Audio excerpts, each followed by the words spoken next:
guys, Alicia nyo, nagbabalik ulit para sa ating panibagong video. So mga minamahal, binigyan na po ng deadline. Yes, tama yung narinig ninyo. Binigyan na po ng hangganan ng deadline. Itong si former President Duterte at syempre yung kanyang kampo, yung kanyang team ng International Criminal Court. Alam nyo kasi, masyado nilang hinahamon eh. Oo, totoo mga minamahal, literal. Masyado nilang hinahamon ang ICC. Patungkol nga po dito sa jurisdiction. So ngayon, nag-set ng deadline.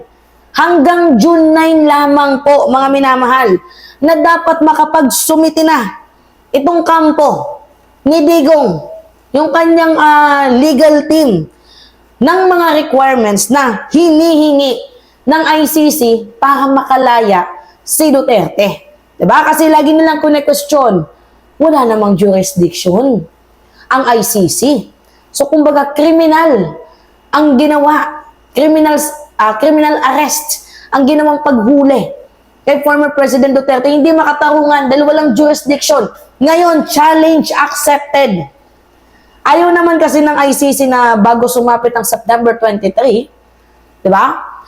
2025, abay issue pa yung tinatawag na jurisdiction na yan. Kaya, nung nag-submit ng motion to dismissal, itong kampo ni former President Duterte, may panibagong improvement ang ICC. Kung dito sa Pilipinas, speedy, di ba yung tawag? Na para madaliin yung kaso. Eh, doon naman sa ICC, walang speedy. Mayroong issue, sige. May bagong development, kinabukasan. So, niretratan sila. O, ngayon, sabi dito sa balita, ICC sets deadline to submit observation on Duterte's challenge of jurisdiction. So, hinamon yung ICC patungkol sa Judikatura, sige, magbigay kayo hanggang June 9. Hanggang June 9 lang yung inaantay namin. I-submit ninyo yung mga requirements na nagpapatunay kung ano pa man yung mga hawak ninyo na walang jurisdiction ng ICC sa bansang Pilipinas.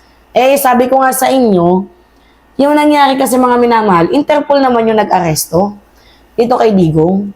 Interpol naman. Di naman yung ICC, di ba? Oh. At saka, nung mga panahon na tayo ay miyembro pa ng ICC, doon lamang po yung kanilang iniimbestigahan. Hanggang 2019, tayo po ay miyembro pa. Pero nung hindi na tayo miyembro, hindi na nila papakalaman yun. Yung year 2020, to hanggang ngayon, hindi nila papakalaman yun. Yung mga taon lamang na tayo ay miyembro pa ng ICC, yun lamang po yung pinapakailaman nila. Gets ninyo?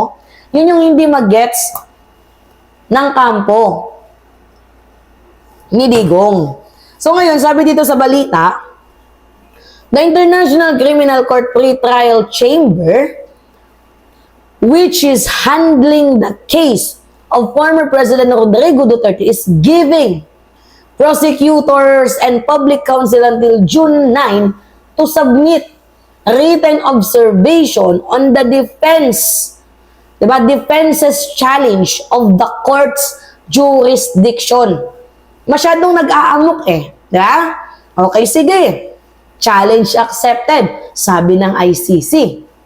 Ngayon, tingnan natin kung makapagsumite ang lawyer or yung legal team ni former President Duterte hanggang June 9 nang malaman natin na kung totoo nga ba yung kanilang pinapakalat na news na walang jurisdiction.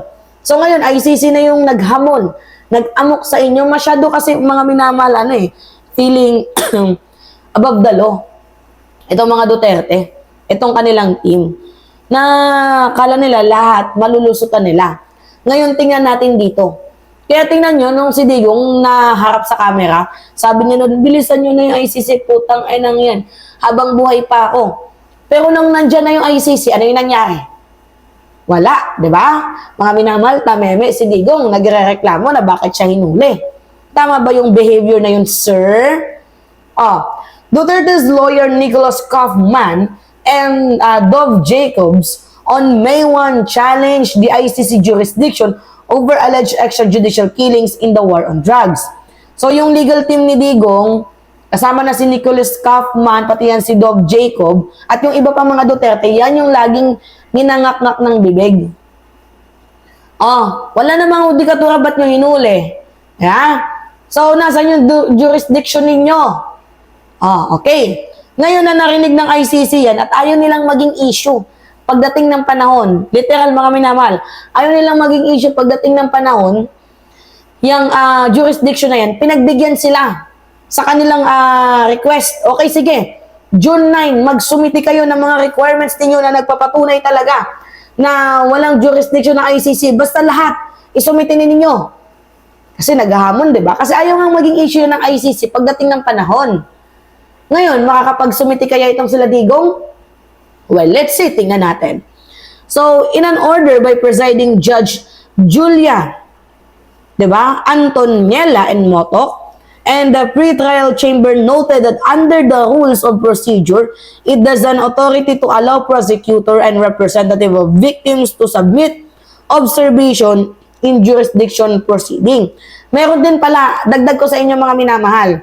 Sabi nila, yung mga walang passport na biktima ng ICC, dapat hindi na pwedeng mag-witness. No! Dagdag ko lang maiba tayo. Hindi pwede yun. As long as sila ay nagawan nyo ng kasalanan ng kapwa ni Digong, as long as sila ay biktima, kahit walang passport yun, di pagawan. Di ba? Madali lang. Walang passport, di pagawan. Di ba? Kasi gusto nilang lumusot. Lusutan pa yung ibang mga biktima na kanilang kinawawa. Nakakaloka. Kasabihin pa naman yung mga walang passport, wag nang mag-witness. Wag nang mag-star witness. Ano kayo? Hello? Ano kayo? Yung buhay, basta-basta lang? Ay, ang gagaling, ang tetelok din no? So, in a view of foregoing, the chamber hereby finds it appropriate, that the prosecution and the OPCV submit their written observation on the challenge, if any, by no later than Monday, June 9, 2025. Diba?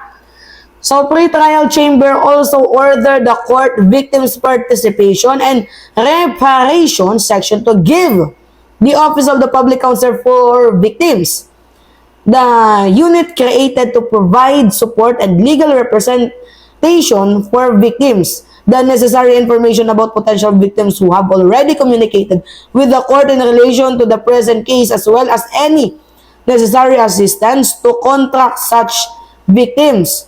So, sabi pa dito, Duterte is being held by the ICC in the Netherlands for case on alleged crimes against humanity, murder over alleged extrajudicial killings in his administration flagship war on drugs.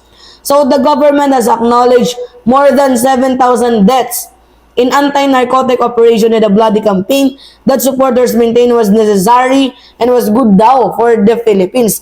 Pero, sa tingin ninyo, mga minamahal, tama ba yung datos, yung records na 7,000 daw?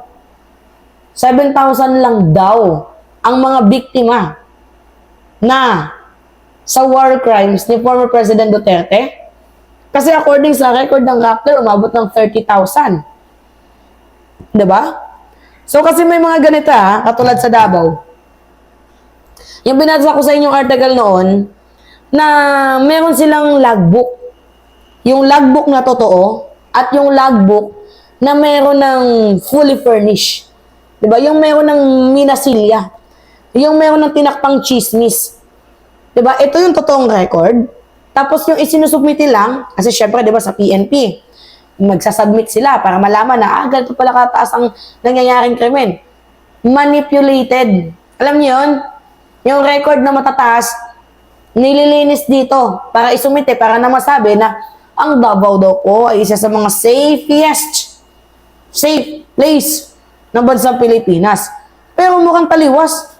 Meron bang safe na nandoon nagtatago yung mga malalaking drug lord? Tanong lamang po. Diba? Gets ninyo, mga minamahal? Oh. So, alright. Yan po, mga minamahal. Anyway, so, abangan na lang natin yan ngayong darating na June 9. So, I think huling halakak na yan ni former President Duterte. Diba na, ay, may chance pa sila. Huling halakhak niya na yan. Pag wala, September 23 na tayo magkita-kita. Alright, yun po mga minamahal. Anyway, it's me again. Tingin lang po ako ng comments ninyo. Likes and share, and also don't forget to click the subscribe and also hit notification bell mga minamahal for more update. Yun lamang po, ingat mga kababayan.